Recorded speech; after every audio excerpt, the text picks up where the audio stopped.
suci menuju Ka'bah, hati tenang penuh berkah, bersama niat yang indah menjemput panggilan Allah. Dari tanah Gayo tercinta, kami datang penuh doa, dipimpin dengan penuh amanah menuju harapan ke Baitullah. Tak perlu ragu melangkah, karena pelayanan penuh ramah. Al-Falah Gayo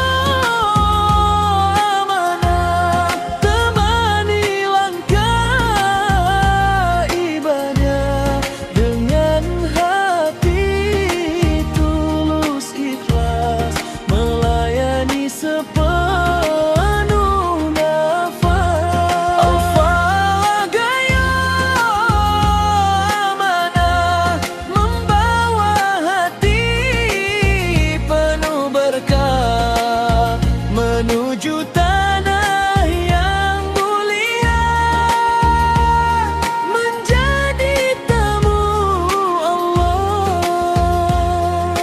Doa dan air mata mengiringi langkah ibadah. Labbaik Allah terus terucap, rindu Ka'bah terasa dekat. Perjalanan penuh hikmah, silaturahmi penuh indah, bersama saudara seiman mengejar ridha Tuhan.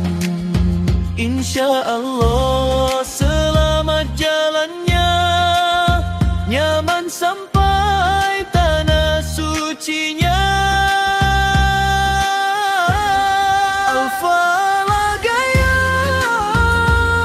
amanah, temani langkah ibadah dengan hati tulus ikhlas, melayani sepenuh nafas. Semoga pulang membawa cahaya, menjadi umrah yang sempurna. Hati bersih, jiwa pun tenang, dalam rahmat Tuhan tersayang. Al-Falah Gayo amanah, sahabat perjalanan ibadah menuju Ka'bah penuh cinta, dengan iman dan doa.